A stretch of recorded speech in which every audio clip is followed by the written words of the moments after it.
Ayan, so pasok tayo dyan sa loob kasi nandun sa Dahlia.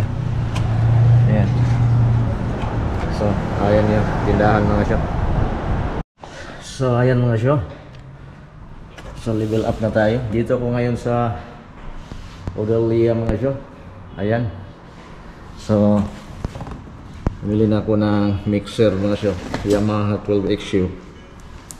At susubukan natin yan. At ika man na. Ito, mayroon na akong 16XU mayroon mga syo nandun sa bahay. Pero ngayon gagamitin ko lang para sa vlog. Ayos na. Dito muna tayo. So ito yung nasa Dahlia Jubel tayo mga syo. So ayan. So okay, pwede na siguro ito mga syo. At babayaran na natin, check na natin ito sa bahay para ayos yung ating kantahan mga syo. At tuloy-tuloy yung ating dikitan. Lapagan dyan mga syo. Let's do this. So ayan mga syo, nauwi na talaga. Hindi na makatulog si biyahe ni Don Tibor mga syo. Problem na ni. So ayan mga syo, dito na tayo sa loob ng ating kwarto mga syo. At ito na, unboxing natin ulit to. Ito yung aking nabili na MG12XU na Yamaha mixer mga syo. At buksan na natin ha. Buksan na natin mga syo. Ayan. So ito na mga syo. May lang. Bigat pala to. Bigat pala to mga syo. Ayan mga syo, tutuloy na natin itong ating pagkukunik ng ating V9. Ito yung ating V9 mga syo. Ayan.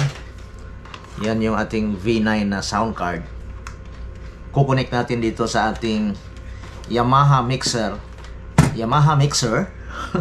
na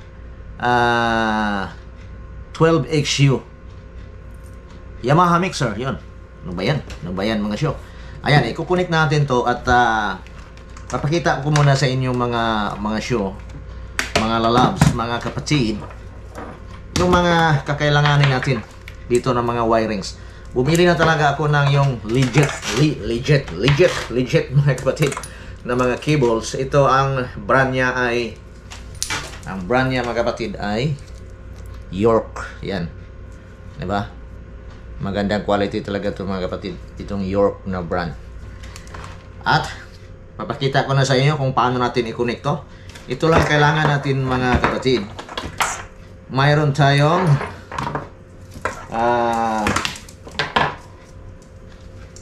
ano bang tawag dito? Female ba yata to o male?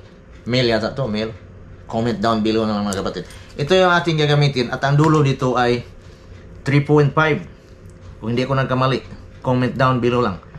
At ito, ating ilalagay dito sa may, dahil ito yung ating gagamitin papunta sa ating music. Kung gusto kayong mag-video key, mayroon kayong background sa inyong live streaming.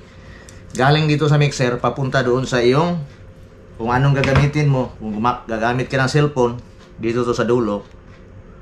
Gamit ka ng laptop, doon dito sa dulo ng laptop mga kapatid. So umpisahan na natin. So dito mo ilagay sa line. Dito ko ilagay sa line ano mo to? Line number 9. Gamit tayo line number 9. Lagay ko dyan.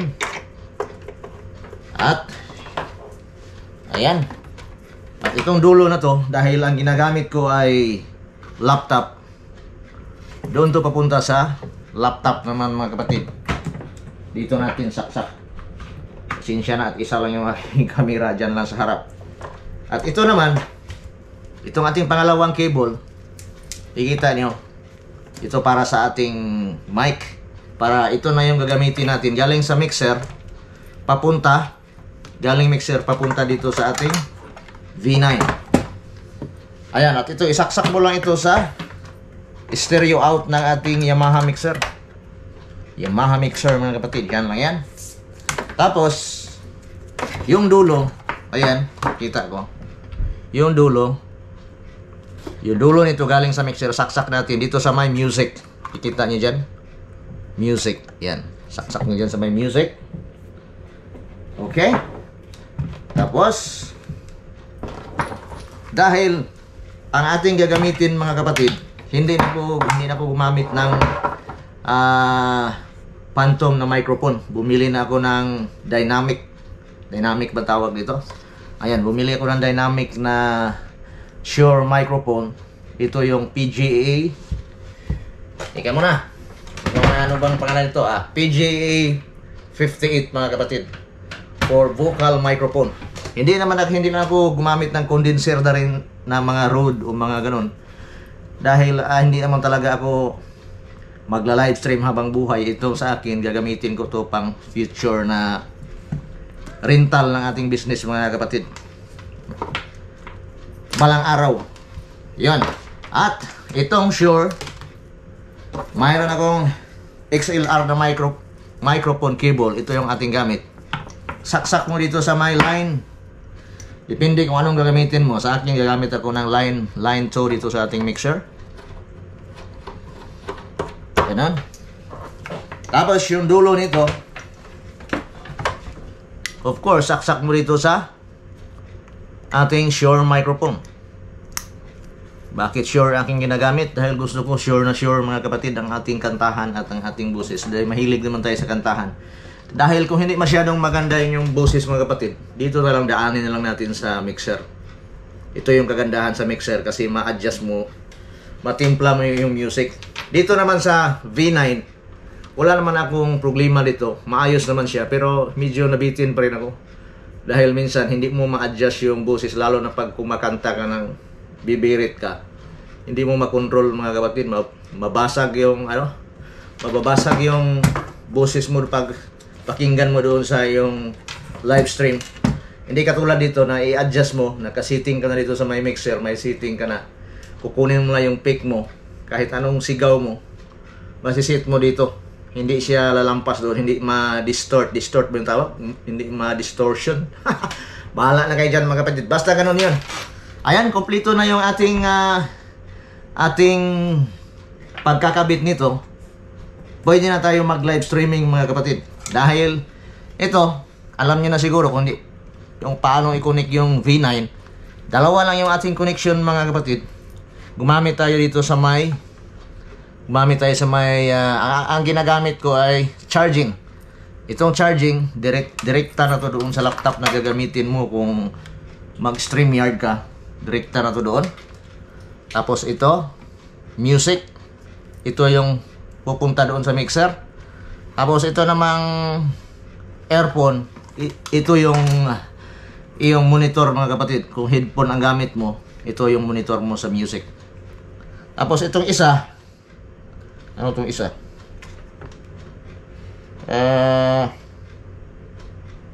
Kung pasit wala na itong gamit mga kapatid. Ito lang, tatlo lang kailangan mo. Sa charging, diretso sa live. Tapos itong music sa ating mixer. Tapos itong ating anong tawag dito? Earphone. Okay, ganoon lang yun. Ayan, at ipapakita ko sa inyo dito mga kapatid at mga show. Konting tips lang. Hindi naman tayo masyadong magaling dito kung paano to. Pero ayon lang sa aking nalalaman mga kapatid, isi-share ko rin sa inyo kung paano natin to siya i-adjust dito. Paano natin i-setting yung ating mixer para gagana na ito. So ayan mga show, umpisahan ko na ulit mga show. Recap tayo. Pasensya na kayo sa makikita niyo yan sa baba mga show. Talagang itong GoPro 9 mga show, masyadong wide yung kanyang coverage. I-adjust ko talaga to is yung anong tawag ito, super wide, kaya makikita niyo sa gilid pati yung doon. Alam mo naman, porta cabin lang itong aking tinitirahan dito. Tapos panahon ng kupong-kupong ba to. Kaya tingnan mo yung aking background, ginawan ko lang yan ng parang studio ko, pero tingnan sa gilid, hindi pa natapos. So ayan mga show,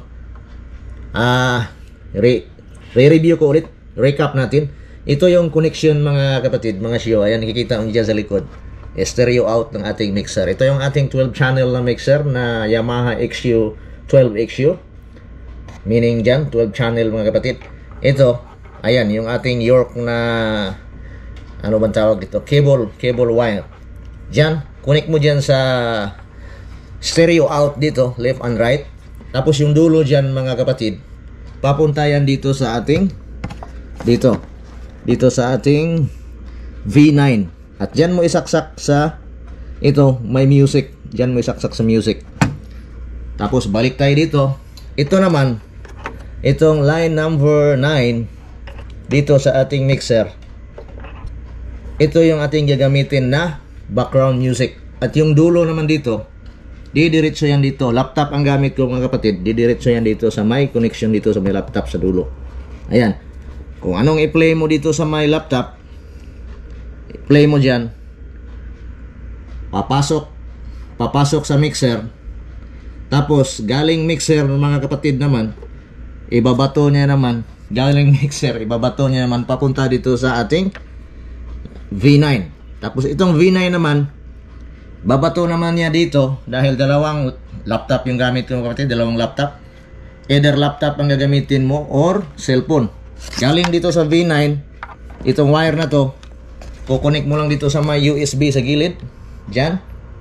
At dyan ka na gagamit ng, kung mag live stream ka, punta ka doon sa StreamYard, dito ka, ito yung iyong main sa StreamYard. Tapos itong isang laptop, ito yung iyong music. At yan, nakakonek yan dito sa ating mixer, papunta dito sa ating V9. So paano to i-operate mga kapatid? Simple lang. Siyempre, start natin dito sa likod. Ayan, may on dyan. Switch on tayo. Ayan, nakikita nyo na, umilaw na. Umilaw na dyan. Tapos, switch on naman natin itong ating V9. Long press lang natin. Ayan. Ayan. At nakikita nyo dito mga kapatid. So, nakikita nyo dito sa ating V9. Lahat ng ating parang equalizer dito, mayroon tremble, ano ba to, baritone, bass, and wet, dry, and echo. Nakababa na yan lahat mga kapatid. Hindi na ito magagamit. Nakadrop na lang siya lahat. Dahil ang control natin, dito na tayo gagamit sa ating mixer. Dito na tayo magtitimpla ng ating music. Ayan, kung first time nyo pang gumamit ng Yamaha 12XU mga kapatid, talagang malilito kayo. Kahit ako, matagal ko to na kuha. Dahil mahirap i-operate mga kapatid, dahil dami kang pipindutin. So nabawa at yun, nauna natin to. Ito yung kanyang main stereo volume. As in volume. Ayan. Pindutin mo yung on. Ayan, naka-on na yan. Tapos itong sa music mo naman, line sa yung music, nakahilira yan dyan.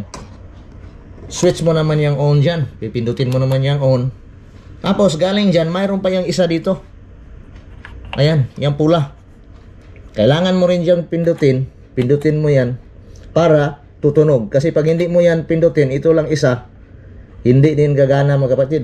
Walang tunog na mangyayari.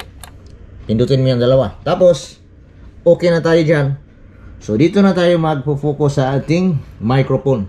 Dahil ang purpose naman natin dito sa ating mixer, yung boses mo, yung gusto mong boses ay pwede mong itimpla dito. Marami kang control. So ganon, switch mo naman tong on dito sa line ng ating microphone, line 2. Switch mo yung on. Tapos hindi din to gagana mga kapatid kung hindi mo rin ipindot tong isang pula na button dito. Kailangan mo pindutin para tutunog yan. Ayan. So kung paano natin itimpla mga kapatid para hindi mabasag, ito lang ayon sa aking kaalaman at sa aking research mga kapatid. Kailangan nating ilagay yung volume. Halimbawa dito sa ating main channel, kailangan isit mo dyan lang yan sa 0. Ganyan. Kung bakit dyan sa 0, yan ayon sa aking review yan mga kapatid, sa mga expert na gumagawa, tumitimpla ng mga music. Ayan, at ito naman sa ating microphone, set mo rin din yan sa 0. Ayan. Kaso hindi ko lang mapaparinig sa inyo mga kapatid dahil mayroong gumamit tayo ng gamit ka ng anong dito, headphone. Ayan, gamit ka ng headphone para marinig mo. Pero ito, direkta ko na lang ikuan sa inyo kung paano gagamitin mga kapatid. Ayan, nandyan na siya, 0 na siya. Para mag-adjust ka ng kanyang volume mga kapatid, pakinggan mo sa iyong headphone. Dito ka na sa gain. Nakaset na to ng 0. Nakaset na tong 0 yung volume. Dito ka na sa gain mag-adjust mga kapatid. Halimbawa, yung gain mo, start na sa 0. Magdidepende yan sa microphone na gamit mo mga kapatid. Kaya bumili ako ng Shure na microphone. Dahil yung microphone ng V9 na condenser, pag ginagamit ko dito, kahit gagamitin ko tong Phantom, i-on mo yung Phantom, walang mangyayari mga kapatid. Masyadong mahina yung gain niya. Kaya bumili ako ng Shure. Mga kapatid. Yun na, match talaga sa kanya. Dahil itong Shure, alam mo naman to yung pang-concert na microphone yan. Dito ka na sa gain magtitimpla. Balik tayo. 0, 0 na. 0 dito. 0 doon. So dito ka na sa gain magtitimpla mga kapatid. Pakinggan mo. Halimbawa, ito yung microphone. Halimbawa, di na halimbawa. Ito na talaga. Totoo na to. Ayan. Yan yung microphone mga kapatid. Di ba? Nakikita nyo diyan. Yan yung ating reference. Halimbawa, magsasalita ako. Hello. Hello. Sound. Check. Hello. Dapat, ang target mo dito mga kapatid, hanggang 0 ka lang dyan. Diyan may 0. Dahil hindi tayo umabot. Halimbawa, hello. Hello. Sound. Check. Hello. Hindi ka umabot doon sa 0. A-adjust ka naman dito sa may gain. Itong gain, ito yung volume niya. Halimbawa, taasan mo. Lagay mo dyan sa more than half sa kanyang volume. Balik tayo dito sa may, ano bang tawag nito mga kapatid? Meter, bahala. Kaya nang bahala dyan. Basta gano'n na yun. Hello, sound, hey. Yan. Okay, pag aabot na siya, kailangan, tingnan mo kapatid, oh, iba, umabot sa yellow. Pag ilapit ko masyado yung aking microphone sa aking bibig, tapos sisigaw ko, hello, hello. Yan, lampas siya. Ang mangyayari dyan, kung pakinggan mo yan doon sa iyong headphone, pakinggan mo sa cellphone, mababasag yan mga kapatid. Distortion, kaya ma-distort yung iyong boses pag bibirit ka. Dapat hanggang 0 lang yan. So, balik ka naman dito sa iyong gain, i-adjust mo naman siya. Dito, naging 12 tayo. Adjust natin yan dito, hindi tayo abot ng 12 o'clock. Hanggang doon lang tayo. So, ayan. Hello, sound check. Hello, hey, hey. Ayan. Kahit anong sigaw ko mga kapatid, hanggang 0 lang siya. So meaning, okay na yan. At dito naman tayo mga kapatid, ito, compression, magdidepende na yan sa iyong pangdidinig mga kapatid. Itong compression, ang purpose niya dito, halimbawa, pagkakanta ka, kung gusto mo masyado parang basag yung iyong boses, o ano, ikutin mo lang itong compression, para, kumbaga, makompress yung iyong boses, gusto mo parang liliit, o parang ganun na yun. At, ito namang, ito, basic na to talaga mga kapatid. Basic, yan, high, medium, low. Ito, auxiliary to mga kapatid. Ayan. Itong high, ito naman parang sa, parang EQ niya. Halimbawa, parang gusto mong may tutunog na pa, di ba? May sound pa, ganun. Dito mo i-adjust. Tapos itong mid, itong low, ito naman, dito mo matitimpla mga kapatid. Kung masyado yung busis mo na masyadong baho na baho, yung bass yung busis mo, dito mo adjustan, lagay mo sa low. Pero yung busis mo naman na masyadong manipis, gusto mong parang DJ na lalaki, ganon, hello mga show. Ayan, dito i-adjust mo dito sa low, i-high mo dyan. At nagdidepende yan sa yung ano, mahirap talaga itong mag-Tagalog mga show, na Bisaya tayo eh. Ayan, depende na sa yung pakikinig. Ano, basta yun na yun. Ayan, ikaw nang bahala dyan sa tatlo. At ito naman, dito sa gitna, ito yung kanyang echo. Echo mga kapatid. Dahil mayroon tayong maraming settings dito sa ating echo, pipili ka dito mga kapatid. Hanggang 23 yan. Pipili mo dyan. Hanggang 1 to hanggang 23. At yung echo naman natin, hindi naman yan gagana mga kapatid pag hindi mo naman to pindutin. Hindi mo yan i-on. Ganon pa rin dito. I-on mo yan pula. Para gagana. Ayan. So, tapos mo nang nasit yan mga kapatid. Dito ka na mag-adjust. Either dito ka sa microphone volume or dito ka sa main volume. Dahil nakasit na yan ng 0, dito ka na mga kapatid. Dito ka na mag-adjust. Gusto mong lakasan, dyan ka na, lakasan o hinaan. Dito ka na gagamit. Gusto mong itudo doon. Ayan. So, ganun lang yan kasimple mga kapatid, yung ating connection. At ipakikita ko na sa inyo at pakinggan nyo kung ano yung diferensya dito mga kapatid, na mayroon tayong mixer na gamit at yung walang mixer. V9 at yung may mixer na mga kapatid. Kung may taong dapat na mahalin ay walang iba kundi ikaw. Wala ning ibang makakapigil pa sa akin. Okay.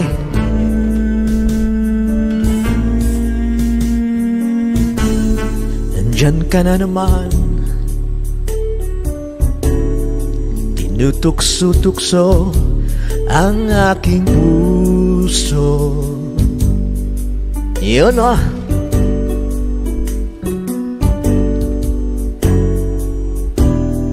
Ilang ulit na bang iniiwasan ka, di na natuto. Okay, maraming salamat mga syo. At kung hindi pa kayo nakasubscribe sa ating channel mga syo, huwag niyong kalimutan naman na i-subscribe at i-hit yung ating subscribe button. At para lagi kayong notify mga kapatid, click nyo rin din yung notification button. At yun lang, maraming salamat. At shout out pala sa ating member dyan, sa aking dalawang member mga kapatid, na si Taurus in Cyprus and Jin the Explorer Vakla.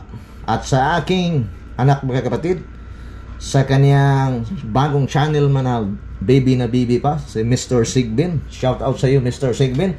Ayan mga love, sana nagustuhan niyo mga kapatid. At nakakuha kayo ng idea kung paano natin i-connect tong ating mixer papunta sa ating B9 para mag live streaming tayo mga kapatid.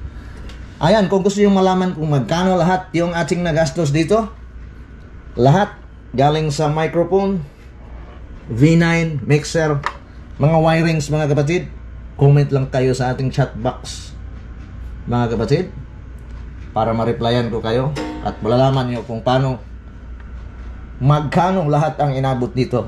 Kailangan nyo ba talaga mag-invest nito? Depende na yan sa inyo mga kapatid. Dahil sinasabi ko mga kapatid na hindi naman tayo mayaman pero maangas lang. Ganun lang mga kapatid. Kaya kita-kits na lang ulit sa next na naman natin ng video mga kapatid. Masalama ya habibi. GoPro, stop recording.